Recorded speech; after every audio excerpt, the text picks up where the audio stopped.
and other things help us build common sense. I don't happen to believe you're born with it. I think you can develop it as well.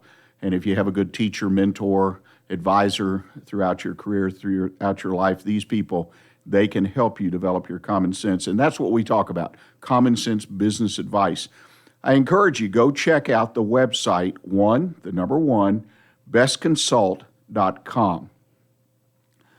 Email address, if you've got a comment about the show or you've got a question, even a general business question, which I, as an advisor, mentor, Silver Fox advisor, and also the founder of onebestconsult.com, I'll be glad to communicate with you about your own business issue. Just drop me an email, very simple, the number one, bestconsult.com onebestconsult@gmail.com. There we go.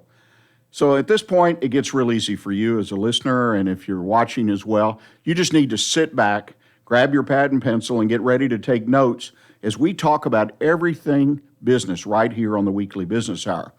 I'm so pleased in our Soup to Nuts conversation this week. We've got a wonderful guest, somebody I've known for several years, who's going to share with us their business story. They're going to share with us the journey they've been on for the last few years, from the time they thought about joining or building a business themselves, and all the steps and the big surprises. In fact, I've entitled this segment as Starting Your Own Business.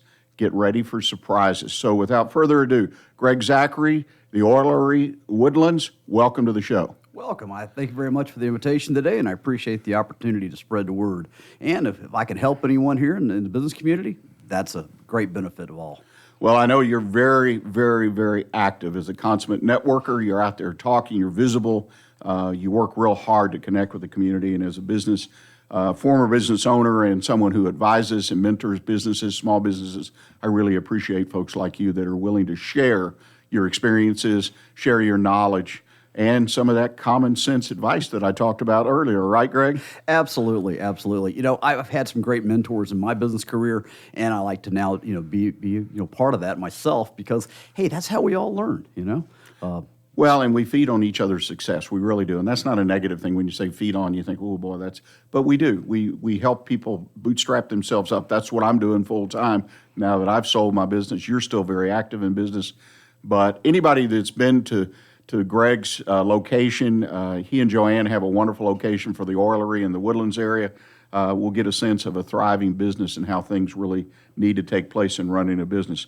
Well, Greg, let's give people a little bit of background. I mean, you didn't show up one day and say, okay, I've got an idea, I'm going to open a business. You had some years of experience that helped you get to where you are. Just share with us briefly, if you would, some of that experience that you had. Absolutely. Well, my very first job was a peanut vendor back at the Astrodome.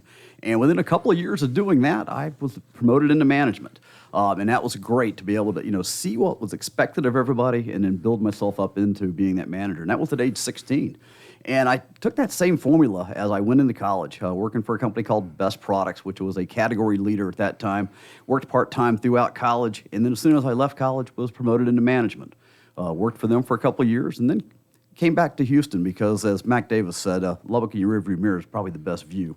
So I came on back to where I'm from and joined a small company called Soundwaves. And they had one location at that time, and I was just part-time help during Christmas. And then after that, we started expanding, and I worked myself up into being a manager.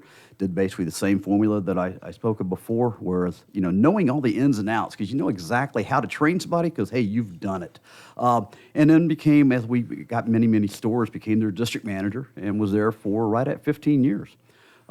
Married, and lovely wife, Joanna, and went out to her home state of California and basically had to reinvent myself because one of the pitfalls of being with a small business is that no one knows about you outside your region.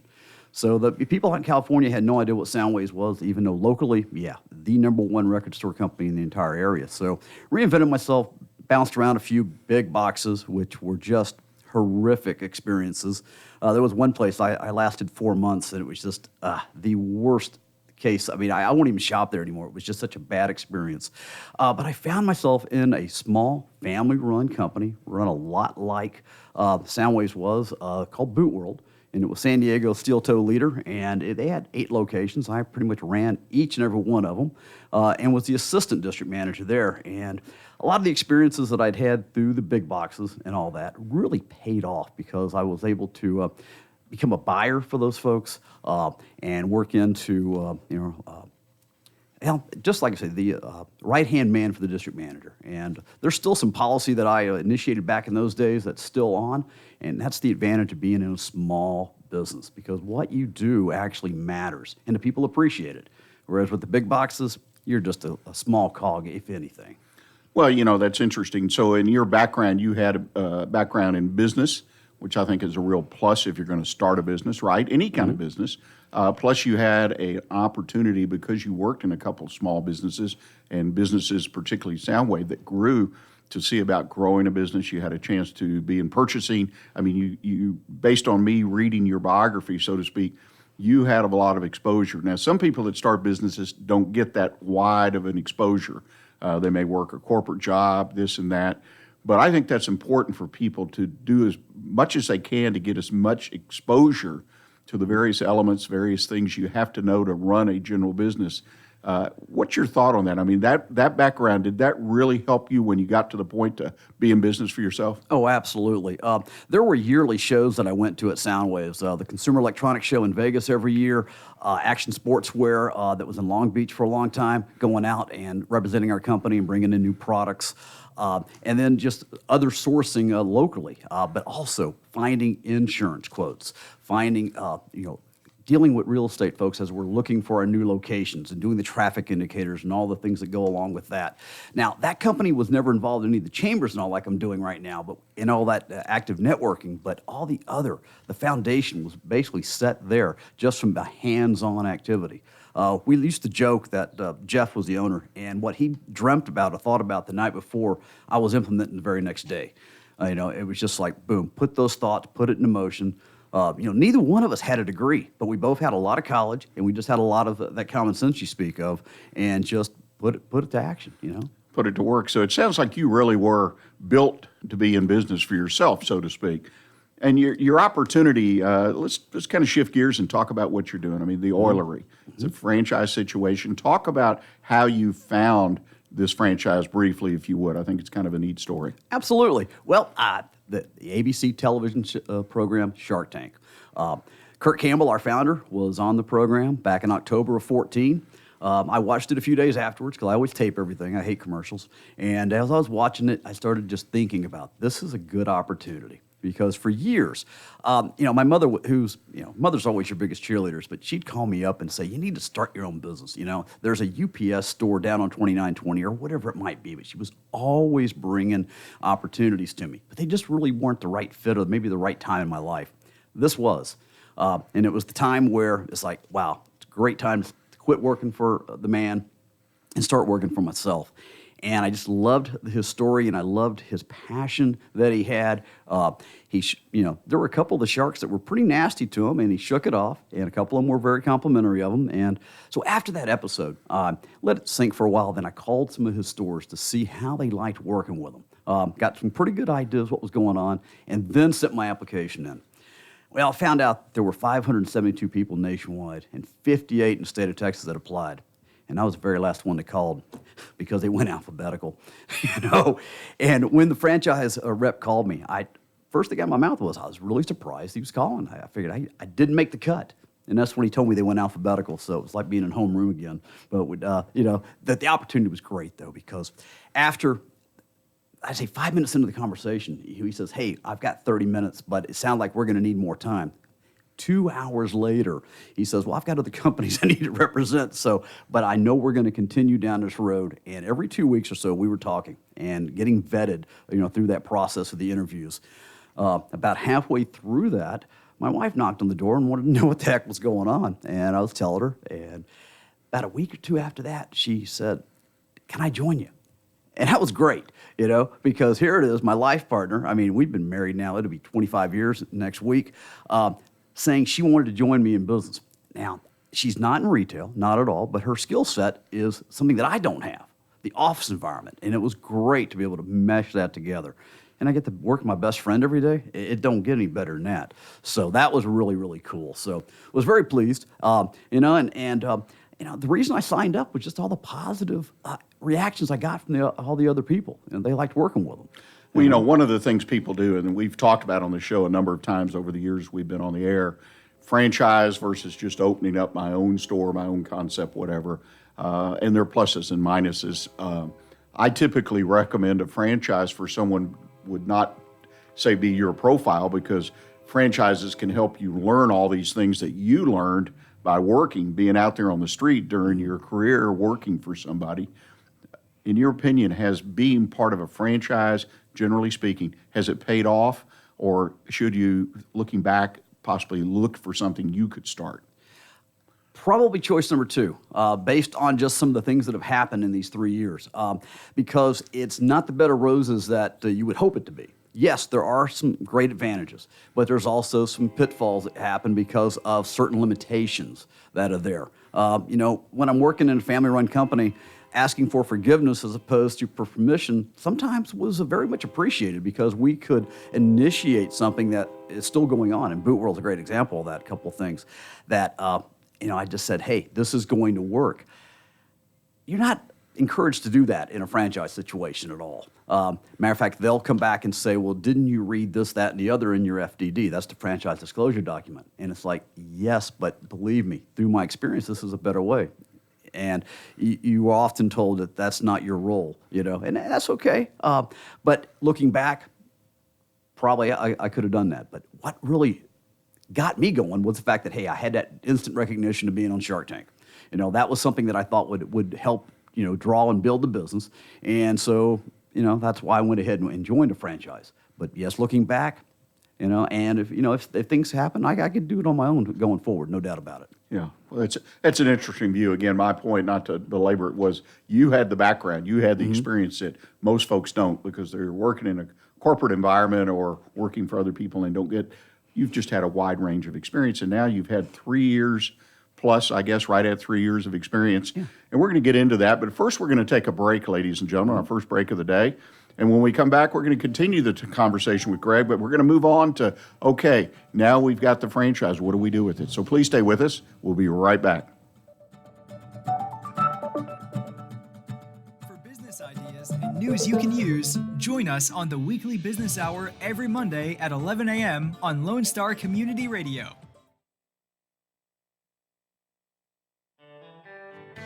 A Lone Star Community Radio is looking for those who are interested in hosting their own talk show, with monthly and weekly slots available on Conroe's FM 104.5, 106.1, and on irlonestar.com. Start your own podcast, create your first YouTube channel, and be on TV. Contact Lone Star Community Radio online at irlonestar.com or call the station message line at 936-647-3776 to take your first step into the radio world. From the beginning, the main purpose of the Cooperative Extension Service has been to change human behavior by teaching people how to apply the results of scientific research. By utilizing a holistic, multi-level approach, Extension family and community health programs encourage health and well-being for everyone, addressing values, concerns, and needs with reliable science-based information. Extension programs help people lead healthier lives. We are Texas A&M AgriLife Extension, helping Texans make their lives better. For those of you who like your partners, your gumbo, and your music salty, well, we're here to help with the music. Julian Shea here, host of Lone Star Country Nights Thursday, your weekly dose of roots and Americana and all the music that makes this part of the country special. We stir in Western swing, honky-tonk, Zydeco, Texas blues, outlaw country, and put a pinch of red dirt, and then we smoke it over a slow fire. Then listen to the results Thursday nights on Conroe's 104.5 and 106.1 and worldwide at irlonestar.com. Not sure who to turn to when you have a problem in your business? Listen to the Weekly Business Hour on Lone Star Community Radio. Welcome back, ladies and gentlemen. We're in a soup to nuts conversation today with the good friend Greg Zachry, the owner of the Oilerie, the Woodlands. And we've been talking about starting your own business. In this case, Greg chose to be in a franchise situation. Just spoke about that. Now we're going to move on to the actual, I'll call it the nuts and bolts of starting your own business, whether you're a franchise or starting something that's purely your own idea. Well, Greg, you start off, you got a laundry list of things. You got to find a location, you got to finances, you got all these things. Talk about the real estate because retail business and finding the right location, I mean, that's critical. Absolutely, it certainly is. Well, when I went up to do the signing, I'd already had in mind some ideas where I wanted to be, and I had engaged a real estate agent with me. And while I was up there, he gave me some disheartening news that the folks who were the landlords, where I really wanted to be, said I couldn't be there because I would to compete with a department of one of the other tenants. And I thought that was sort of odd because this is a huge tenant and I would just be competing with one of their departments. But he said he wasn't going to anger this major anchor tenant. And I countered with the fact that there was already an established store in that center that did the same thing. They basically were a pet food store that competes with this company's pet food. So I thought there's no logic in that at all. And that was disappointing, but it ended up being okay because I found a pretty good place on my own because after using those guys and just running against a few brick walls, I just went out on my own and just started doing a lot of looking. And then ran across a billboard that said under construction coming soon, and it's literally 5 miles from our house. So that was good too. But the draw was that it was on a very major thoroughfare that probably needs to be expanded again. It's growing so fast, and that's 1488. So I was very pleased about that. And so, contacted directly the landlord and, of course, saved all the commissions and all that by doing it my own. But, I probably spent 6 months looking for that location, and now maybe that was a little bit longer than I needed because I would have liked to have gotten open, but hey, it's the way it is. I love the location that we're in. We have great visibility. We have a lot of traffic builders in our center and a lot of unique people in the center. While there's a couple of anchors, there's not really a huge name recognition, but there's plenty of traffic builders in there. And so that's working out for us. Close to neighborhoods, close to apartments, a lot of traffic, both foot and by driving. So that's worked out really well. Let's back up just for 1 second. You said 6 months roughly to find a location. Now, at that point, were you still working? Or no. had you basically started in the business without the location, et cetera? Yes. So if I'm listening today and I'm thinking about starting a business, should I realistically say, okay, I've got to be able to quit my job and spend 6 months, more or less, looking for a location? Or, I mean, is there any wiggle room in there? Because financially, that's a big hit.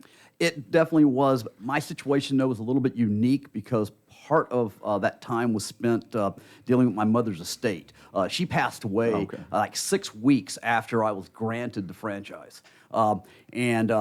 That I needed to take care of all that. So I basically, with that happening, knowing that I was going to be going forward, presented my resignation to my boss and then went on ahead and did it. The estate went pretty fast, but yes, there was a hit there because it was a full year after that before we got open. So Right, and we're no going to talk income, about that. That's an interesting story in itself. Absolutely. But I guess the point I would make to a listener is that there's always a chance that, particularly if you're looking for a retail location, that there are going to be delays, right? Oh, absolutely. And in this case, it took you roughly 6 months to find a location. Okay, now back up for just a second. There are other decisions to make when you start a business: finances, business structure, things like that. What did you do on those counts? How did you decide what kind of entity to use or finances? You had to have that all prepared before you started? Well, absolutely. Well, the finances were basically my inheritance. My mother had been telling me for years, when she was telling me about the other locations of things, she wanted me to, start early. Well, didn't start early, but at least, my finances were there. So I'm completely self-financed. And then as far as all the others, basically, I sent out bids to area insurance people, to find out. I really wanted to do it local. I basically just went into the phone book and found, a lot of people in the Magnolia area, in that general area, and saying, hey, this is the business I'm going to be in. Send me your bids. Found out that because we're imports, a lot of major folks couldn't even touch us. And that was surprising. So it was like, okay, great, let's continue, moving on. So, that was a little bit of a surprise there, too.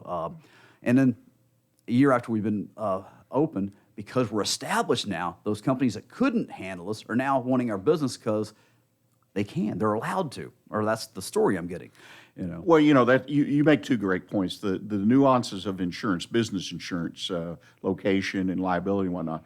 I've dealt a lot with insurance in my career, and early in my career was responsible in a major company for the insurance package, learned a lot, had some great teachers. The reality is today the market is I talk to insurance people and help clients get their insurance. There are things. I mean, it used to be, well, if you're opening a bar, that was in a category by itself, and there were just a few others. But today it's segmented where insurers, the actual insurance companies themselves, don't want to touch certain things. The second thing you make, and I want people to hear this, once you're up in business and you've got a year or two under your belt, it's funny. Your financing becomes easier if you need to finance, a lot easier, and your insurance, and you make a great point there that your insurance placement and flexibility and the people who are interested in you, it just grows exponentially. Well, let's talk about, you had a location. It took you another year. You had a year on your hands. You're not working, right? So what'd you do with that year? I went out and networked like crazy. They used me as a case study at the local BNI. A buddy of mine who I've seen in a lot of the different chambers tells me that there is a Greg Zachry case on how to maximize the allowed visits at every BNI around. And literally, I just went to their website, at BNI Houston, and found everything within the general area. Looked who was there as a member. If I already knew somebody, I'd write them and say, hey, can I be your guest this week? Otherwise, people would see me at other ones, and then they would invite me. But yeah, I maxed out the 2 visits in that 6-month period, put everyone around. And that is continuing to pay dividends. And then I went to all the chambers I could. Ended up joining 3, but I also went to as far as Northwest Houston. I went to Tomball, I went to Spring Klein, just to spread the word. Because we're the only Oilerie in the state of Texas. Up in the Midwest, they've got a name recognition. They've been around for 15 years. We've been around now for 3. At that time, no one knew what the heck we were. Well, it's up to me. It's incumbent upon me to get out there and get that done. So just go out and glad hand every day you can. Well, and it's interesting. I hope our listeners will get the point that basically you were given some lemons, and the fact that your location, the building, and then your build out didn't get finished for a year, which is, as being someone who grew up in the real estate development business, that's extraordinary that you as a tenant, and I'm sure other tenants were put in that situation to make that commitment, want that location, put all your eggs in that basket, so to speak, location-wise, and then have to be told day to day, month to month, whatever, over that 12 months, hey, it's not here, it's not going to be here, whatever the excuses were, whatever the issues were. But the fact is you got up and you went out and you made lemonade because you just dedicated yourself. Because I would bump into you everywhere, like a lot of folks. You went out and marketed your business by networking everywhere you went. Now today, what kind of marketing do you do? It's very limited now because, after a while, you got into that law of diminishing returns. I've sized down my chamber memberships down to 1, and that's because, one, I'm into one that's really community involved, and that just seemed to work better. The really huge one, we were just sort of like me working for the big box people, just lost in the shuffle. And then another one became more cultish, more based on personalities and stuff. And so it just, after time, went on away. So, but I'm also doing a lot more community stuff. I'm a member of the Conroe Noons Lions Club, the greatest Lions Club in the world. That is helping tremendously. But it's also, we're doing things for the right reason. Our club was recognized by International Lions Club for the work that we did in the Harvey, relief. It's great because, hey, without community, what do we got? We also go around to Magnolia schools and we present Teacher of the Year awards to all elementary school teachers. Joanna did the east side, I did the west side. You wouldn't believe the smiles we got on these teachers' faces. And then that led to us being able to sponsor the district-wide Teachers of the Year because the Magnolia School District learned of what we were doing. And then we just went out on our own and started doing it. And then all of a sudden got a call around Christmas time. They placed a big order with us and then came back in April, said, well, we're having an awards. We'd love to have you join us at the gala. And that was awesome.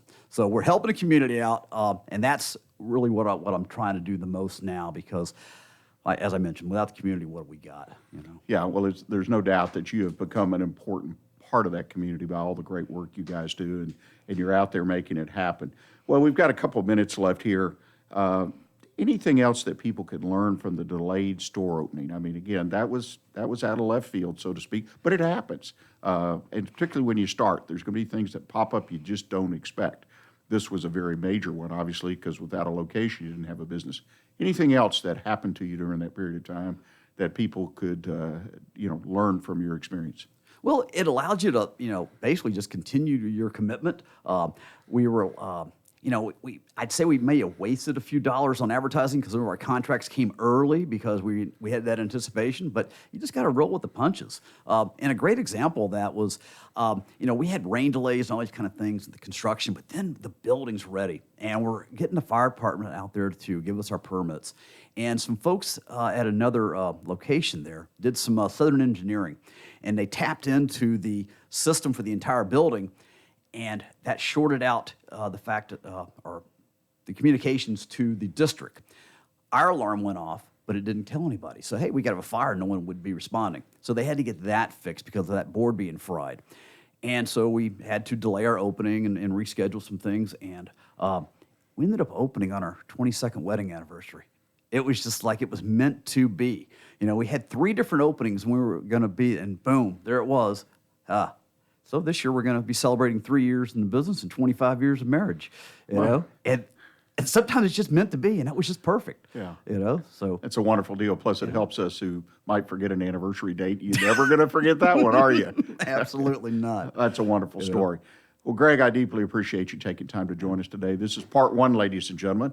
He's going to be back next week, part 2, and continue this discussion about the first 3 years in business and some of the things that came at him, some of the surprises, and how he resolved those surprises. Greg, if people want to reach out to you, talk about business or talk about doing some business with the Oilerie, what's the best way for them to contact you? Absolutely. Stop on by the store. The Oilerie, the Woodlands, is located at 2400 FM 1488, and that's 3 miles off of I-45. Very easy to find, and we're there Monday through Saturday, 10 to 6, and Sunday, 12 to 5. Or you can reach me by phone at 936-321-3737.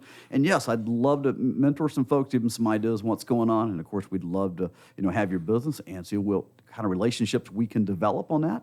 And if I don't answer, my lovely wife, Joanna, will answer because we're a mom and pop. And if anyone else, we joke sometimes, if anyone else answers, we're probably being robbed because it's just the 2 of us. Guaranteed. Thank you so much for this opportunity. I've enjoyed it. Well, thank you so much.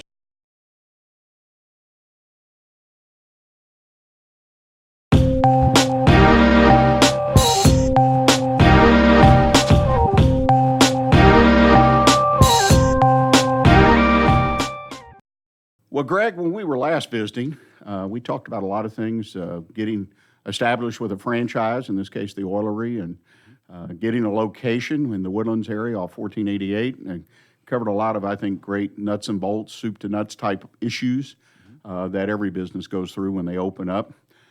Now we kind of come to some of the operational things. Now you're in business, you got a store open finally after 3 promised dates and really a year and a half of wait. And the business is operating. What are some of the operational issues? I know you talked a little bit about products, finding sources for products. Obviously, you're in a business of buying and reselling. That's got to be an important issue for you every day. Absolutely. Well, we have an approved vendor list, and so like our oils are going to come from that one source, and then some of the ancillary products also. But then it comes to supplies, and they had all these recommended vendors and so what, but just the cost involved in those were shipping costs were astronomical because a lot of these were coming from the Midwest. Well, that's great for headquarters, but it doesn't really help me a whole lot. So using my vast experience as a buyer for various companies, I just went online and started sourcing out as much as I can and then would factor in the bottom line, see what it's going to cost me per piece.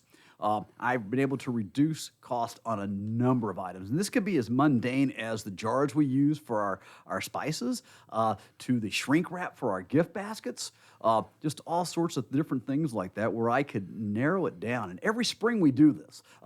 One year we changed internet and phone providers because we got a huge reduction. because every dollar we don't spend means that's two I don't have to make. So that's what we're trying to do there. And it was pretty eye-opening for my wife to see us go all through that, being that she's not from the retail environment. But it's essential to do that each spring. I always spend a little bit of time checking for some things, or if a company happens to go out of business, then I'll start looking for that also. But it all goes back to what I learned at Soundwaves. Well, and I got to congratulate you, so to speak, or give you kudos. You do it on a scheduled basis. Too often I go into small businesses and work with people, and they're willy-nilly checking, in this case, the discussion on products and costs, and it just hit and miss. It just happens all the time whenever a salesman calls or something pops up in their email. I think that it needs the approach you have, methodical, scheduled basis. Of course, you mentioned if someone goes out of business, there may be particular things to pick up at that moment, but the idea that you thoroughly analyze your pricing, and you made another great point, I love it. $2 you don't have to bring in for every dollar you save. And I think a lot of business people, yes, the bottom line is the important number, but the revenue at the top, realizing that I've got to go sell more in order to pay more for what I'm doing. And it works at both ends of that spectrum, at the top and the bottom. Yes, it does. And, it's just, you got to know your numbers. I mean, I've been told this all my life. And, when you are doing it on your own, it's just so much more important to do that. I would go in as a district manager in previous lives to a location and ask somebody their numbers, and they wouldn't know it, and it was just like, I've got the wrong people in here. You've got to know your numbers. It's very, very simple. But, you've also got to be, invested in it. And there are people who own a business and really are doing it as a hobby. They aren't invested in it. And it just blows my mind why you would want to do that. I don't know. It just... It's boggling at times, some of the approach that I would get some people, but I will tell you this, you've got to know your numbers because it affects every facet. Basically, it was a family thing originally, and he was, I guess, the third generation at that point. Multiple store operation, multiple stores. But at any point into the month, whatever, he could tell you what his numbers were. He didn't need to wait for the financial P&L to be printed out. He could give you a pretty good feel. And in the middle of the month, he'd say, looks like we're going to do well if the last 2 weeks just stay the same. He knew the numbers for the overall operation. And that really sank in to me, knowing your numbers when you're making decisions. Obviously, the printed statement's important, but it's always delayed 5, 10 days, whatever. And you're making decisions, operational decisions, based on those numbers. Absolutely. Yeah. And I'm always comparing them. I mean, at the start of the year, I come up with a budget, and a sales goal for each of my months, all based on last year's. And speaking of last year, we kicked it. We basically, just slammed every month. There was 1 month that did not make it as far as beating, the previous year's numbers by a substantial amount. This year, unfortunately, we're not as fortunate. We've had just 2 months where we've been over it. But on the other hand, every month beat the first year, So it's just right in between there. Could we have expected to continue with that galloping as we were? One would love to, but you don't always do it. As long as we're not falling back too far, and that's also where cutting those expenses make the difference.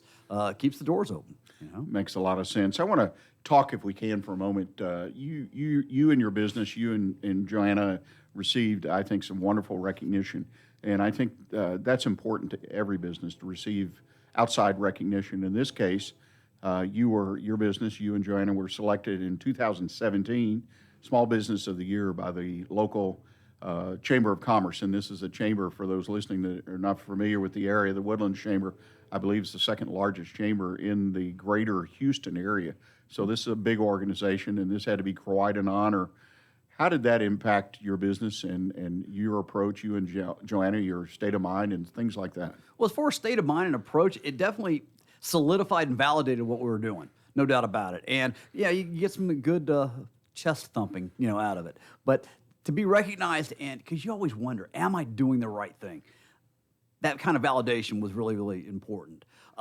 Unfortunately, it didn't exactly benefit our sales as much as one would hope, but at the same time it solidified what we were doing, knowing for the fact that, hey, the two of us have got the right approach. We're going down this road together, and we're doing things the right way. And it's definitely nice to be recognized. There's no doubt about that. And just so people understand, these are the kind of recognitions that you don't put yourself up for. Somebody else puts you up I mean, it's somebody's it's not something you're in a competition that you enter into, and you made a comment about that in some information you gave me. And I think the idea that you're recognized by outside, and I think every business should strive, not that you have to push, but build the kind of business that others look at. I feel they want to emulate it. The folks that vote on these things saying, hey, they're doing a great job there.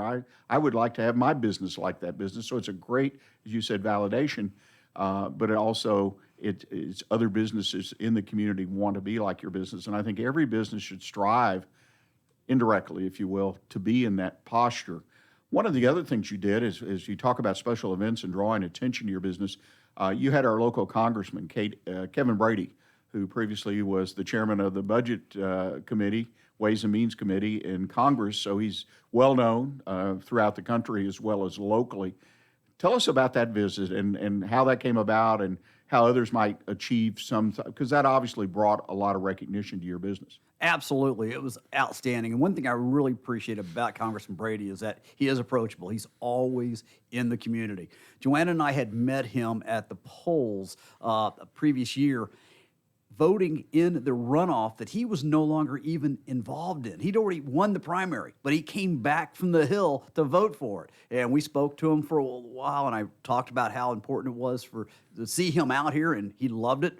But it was really cool. His approach was, yes, I can get to Capitol Hill. I've got to be back on Tuesday for a vote, but I'm here now. And that was Monday. But how that all came about was I got a phone call from the reporter from Community Impact, and it was the same reporter who interviewed me when we opened, and wanted to know how the impact of the recent tax cuts, how they had affected me. Well, we joked about how we yet to necessarily need them in our business because we're still right in that pre-profit stage. We're getting dang close, but we're not there yet. But what affected us was the positive outlook everyone in the community had about the economy based on, these new tax laws that came in. And so we were seeing very good increases in our business. And at that time, I really hadn't started doing a lot of shows yet. So this was early in last year, January, February, but I'd only done a couple of shows in January and just started in March. And then that got published. A week or so later, I get a phone call from someone from the Brady office wanting to know, hey, basically vetting me again to make sure that, hey, it wasn't just a misquote or anything, and wanted to know what all my thoughts were on it. And then about 2 weeks later, he comes in and spends a good 2 hours with us. Oh, wow. Taped us, put it on his Facebook page, gave us a lot of recognition and just a lot of great media presence. And it was just great. He appreciated the fact that, a local business had benefited from his work, because, yes, at that time he was chairman of the House Ways and Means Committee and very influential. But also, that bill didn't pass without him, and so that was really cool about it. So I saw later on that he was going to a ton of other businesses, but I think I was the very first one. And let me tell you, that's a dang good feeling. But it all started with just simply being interviewed, someone reading it, calling us up, and then boom, he wanted to come out and appreciate and show his appreciation to his local businesses and his constituents. And I thought that was great. I sit here and listen to your story, and you and I've talked about your story to some extent. I learn something new every time we visit, but the idea that you're basically building blocks. He was a building block in your recognition in the community. You've done a great job networking. We've talked about that in a previous show. Used that time that you were given that was unexpected and connected with everybody in the business community, and were able to leverage that into business once you were able to get open. And now you've been established as the business of the year through the local chamber. Now you've had the congressman come in who's, got this great recognition for this tax bill, chairman of the committee, that kind of thing. And he is one that's always out there and connecting and so on and so forth. You've done a wonderful job in that. Marketing-wise, though, you've done something recently, and the one thing I appreciate, you're always looking for new opportunities as a general proposition to where you take your business. You started doing events. Can you kind of touch on that briefly and tell us some of the pros and cons that you learned by experience? Absolutely. Last year we were starting to see, a couple of downfalls here and there.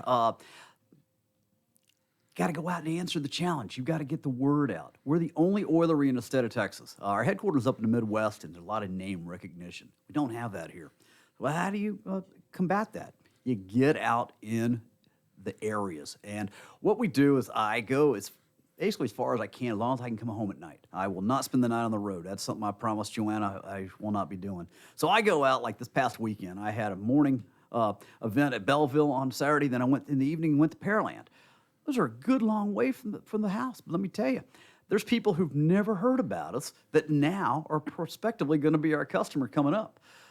Last year in the Christmas season, because we ask everybody who walks in the door how they ever heard about us the first time, tons of people came in as a direct result of going to these shows. So not everyone was a great, grand slam while I was there, but then they added on the value by coming back into the store or giving us a mail order. Belleville is extremely well, but Bay City, Nacogdoches, Luling, all these little cities that are out there don't have what I'm selling in their area. Now, they can travel to Austin or other cities where they're at, but I'm bringing it to them, and then they, taste our great stuff and then become converted. And then they start calling us and adding into our business, and our growth from last year was strictly predicated by doing the shows. Every dollar we made over the previous year can be attributed to what we did at the shows. So a new way to market the business. You didn't buy a billboard. You didn't go on the radio. You went out and saw the events, meaning different kinds of charity events, some for-profit events, some farmers markets, wherever you could feel or you felt your product would be welcomed and receive the kind of exposure. And you did how many events in the last 12 months? Well, last year I did 61, and as of this weekend, I just did my 55th for this year. For this year, so, wow. And we're on pace to be doing about 120, it looks like, this year. But what I found is that when you have a nonprofit or, say, a women's club, something like that, they're the folks who really you get the best results from because they're bringing people in for their show to benefit the community. Cy-Fair Women's Club does Shop Till You Drop in the Berry Center every September, and they give out scholarships to area students from their proceeds that they get. So they're benefiting the community, and at the same time, you're getting a great response at the show. There are a few exceptions for the people who do it for profit, but by and large, most proprietors who are doing this as their business, you want to avoid. At least in my case, you do. That's been my experience. Right. They're a little bit higher. The traffic isn't as good because they're worried about their bottom line, whereas these nonprofits are worried about you being successful so that their charity can be successful. And that goes back to my involvement with the community. And so it really pays off, sort of wraps that all together. And keeping all the detailed notes that I do backs up everything my memory's telling me right now.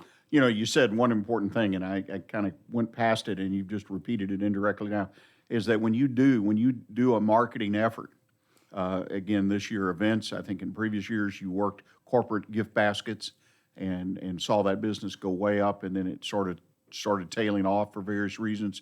So you went and looked in your crystal ball, if you will, right, and discovered events and ran that out, but you measure everything. I mean, you've shared with me, you keep a spreadsheet, you keep numbers so that you can track what's really working because, right, we only have so many hours in a day. This, as you've alluded to, is a mom and pop business, like so many thousands and hundreds of thousands of businesses, millions in America. But by tracking what you're doing and the kind of return you're getting, you're able to make a better decision on where you spend your time. Absolutely. And it goes back to just knowing your numbers. And while I've got a fairly good memory, believe me, the older I get, the more it's starting to fail. So let's keep track of it. Use the tools that are out there.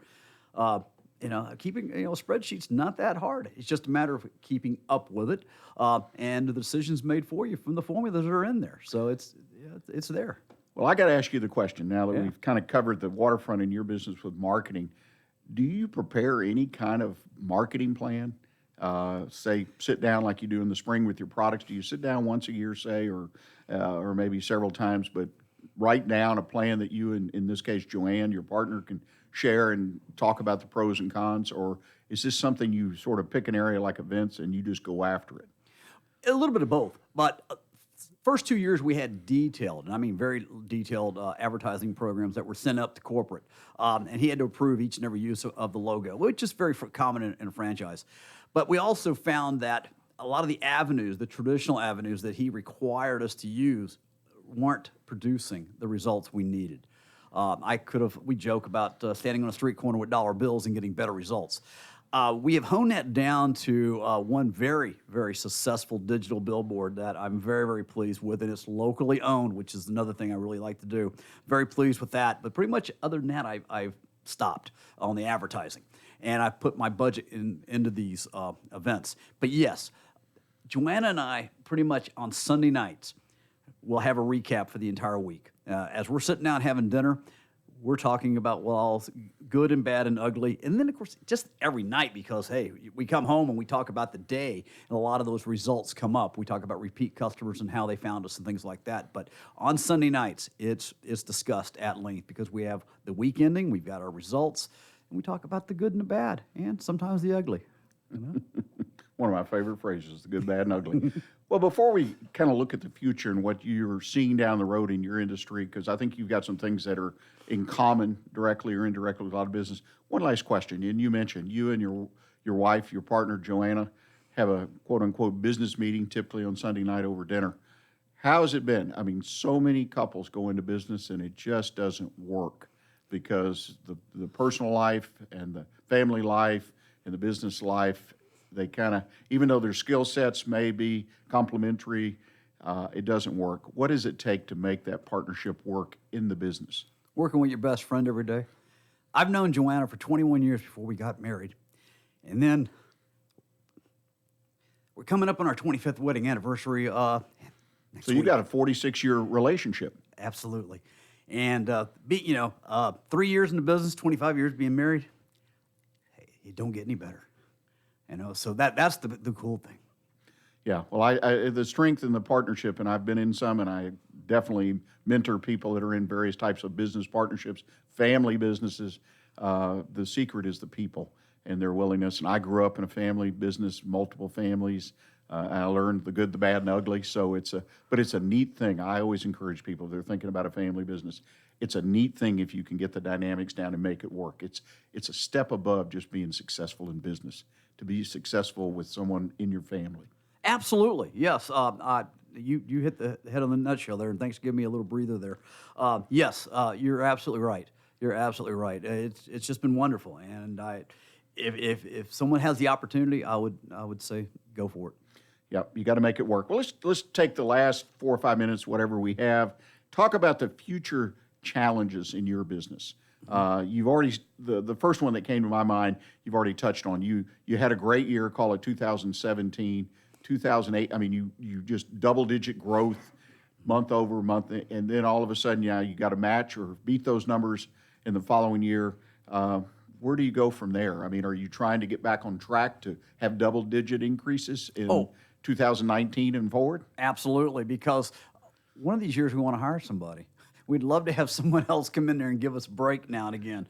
As it is on the events, her youngest and then a buddy of mine will pitch in and help us out on that, but we don't have any employees. And yes, that would be our first step.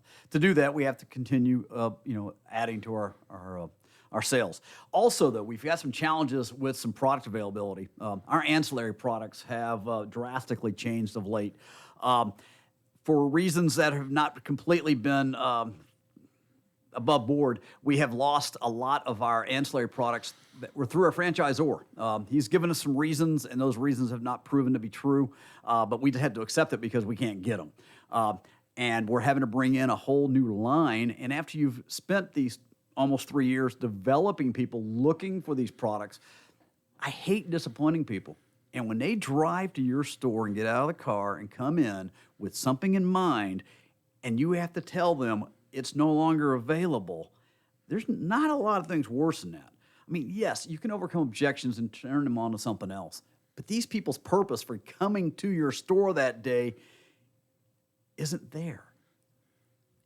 That hurts, and so now we're trying to find some items that can simulate and get close to what they were, but we're having some challenges on that. I mean, roughly 96% of our ancillary product has vanished, Boy, that's a difficult thing. That's like losing a vendor who just goes out of business one night, and you wake up the next day and you can't source a big part of your business of the products that you need.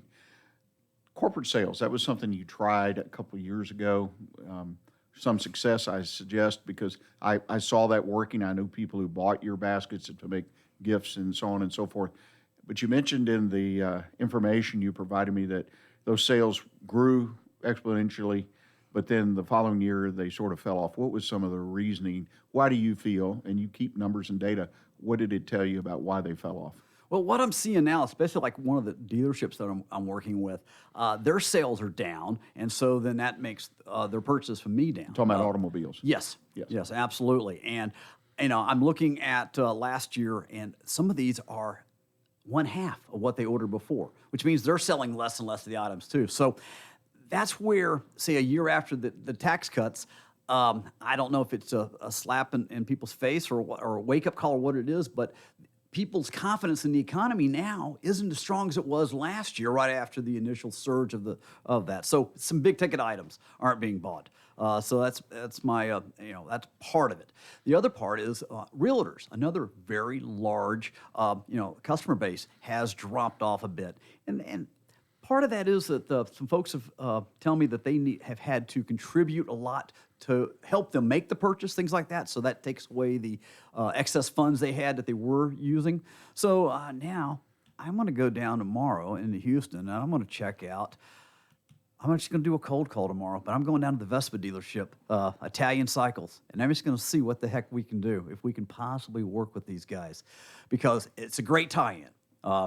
They're well, some of them are made in Vietnam, but most of them are still made in Italy, and they're made very, very close to where our balsamics are made. And we're going to see how that ties in. And all they can say is no, and I'm a man. I've been told no before, so, but I'm looking forward to that opportunity. But just something I never thought about before, but it's like, hey, let's go look for another opportunity and see what we can come up with. What a great encouragement for folks that are looking at, especially what I call Main Street, which is the retail world. And the fact you can't sit on your hands. Today's world moves so fast, faster than it did 5-10 years ago, in my opinion, someone who's been out on the street, so to speak, for 40-50 years in various businesses. You can't sit on your hands, and you've got to go to the Vespa dealer. You got to look for new ways to distribute your product to compete. And there's some wonderful, wonderful business stories out there of small businesses that have adjusted and been so successful. And I think your story about the corporate sales, which, came from you to do versus just sitting behind the desk and waiting for people to walk into store. And now the events and going out to, 100+ events this year. That's a lot of work. You and I discussed that. It's a great story. Well, I want to finish up. We've got a minute or two left and talk about a threat to your business. And again, those are the things I always encourage my clients to try to prepare for the crisis. I call that crisis management, preparation so it doesn't become a crisis or it's not as big. And that's the tariffs. Everyone listening to this program, I'm sure, is aware of tariffs from China and so on and so forth. But I understand that you're faced with, in your business, a 300% tariff on imported olive oil, which is the core business you're in. What do you do about that in a business? You're sitting there and all of a sudden you're looking at a 300% increase in tariff, which means a significant increase in your cost. What do you do with that? Well, I'm going to try to come up and get some product before it all comes into play, no doubt about it. I have reached out to our franchisor, and I'm still waiting on that response to see what his guidance is going to be on that. Since we only have the one supplier, we are limited in that. So will he open up those avenues to say, hey, we can get some olive oil from other places? But part of our niche is the fact that we've got that one fourth-generation Italian master. So I doubt that's going to happen as far as allowing other things. So we're going to have to get some more product from him before it all happens. Now, in the meantime, we're also petitioning folks to sign the bill, petitioning against the bill. The North American Olive Oil Association is really striving with their lobbyists to have olive oil excluded from this. This is just a small portion of a huge tariff bill that's being aimed at the European Union. There's a lot of reasons for it, but none of them apply to olive oil. We just happen to be lumped in there because we're from Europe. So it's not just going to be Italian. It's going to be Greek. It's going to be Spanish, Tunisian. Well, they're in Africa, but still, they're part of the union as far as the olive oil goes. All the sources from overseas are going to be hurt. And let's be honest, while America does make olive oil, it's only 5% of the world's supply. So yes, costs are going to go up if it passes. So we're going to keep our fingers crossed and petition as much as we can so that it doesn't happen. I've already reached out to Congressman Brady's office also and explained to him our position on it. And we're just going to have to hedge our bets, but at the same time, I am going to be prepared to be making a major purchase beforehand so that we can at least get through this Christmas season, and then we'll see what happens. Well, in this situation, it's just the kind of thing that small businesses typically aren't well equipped to handle. And they pop up, and then this happens to be a tariff. It could be anything else. But the fact is that you're active, you're out there working, because every small business, in my opinion, needs to be connected some way, legislatively, politically, whatever, to stay in tune with things. And you obviously, from the visit of Congressman Brady and your connection with his office and the ability to communicate, strengthens you, in my opinion, when you go back and talk about this particular issue, because now you have a relationship. So my takeaway is you build relationships in all aspects of business, and right, wrong, or indifferent, one aspect is government, and you've got to have some relationships there. Well, Greg, I can't thank you enough. You've been a wonderful guest. You've got a wonderful business story, one that anyone that's thinking about going into business can benefit. Hearing some of the experiences and some of the surprises, because they're always going to happen, and yours may be unique to you, but they really aren't, particularly in the real estate and some other things. Those kind of curveballs come. In your case, though, they had a little speed on them, a little harder, I think, on the real estate particularly, and now tariff. If folks want to get in touch with you to ask you questions, because you've indicated you're available just to talk to people about business, which I appreciate, what's the best way for them to do that? Yes, please stop on by the Oilerie, the Woodlands at 2400 FM 1488, and that's 3 miles off I-45. We're really easy to get to, and we are open from 10 to 6 Monday through Saturday. On Sunday, it's 12 to 5. And if you don't find me there, you're going to find my lovely wife, Joanna. And just stop in, leave your card if you miss me, speak to her. She's got a lot of knowledge also. She's picked up a ton of things in 3 years, let me tell you. And we're more than happy to spread our knowledge to help any of the small businesses here in town and, of course, develop a business relationship with you as well. Well, thank you again. And I will tell people in the air, my wife, our house is full of your products.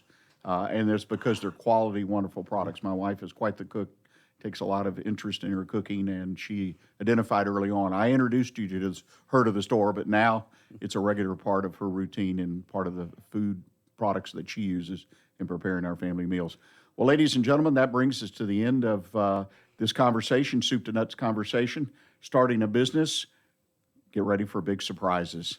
OneBestConsult.com, a community of small business owners where you as an owner can find answers to the most pressing business questions you have. Not sure who to turn to when you have a challenge in your business? Turn to the folks at OneBestConsult.com. That's the number one, bestconsult.com, where you can always find advice you can use based on common sense business experience. Join our community of like-minded business owners at OneBestConsult.com.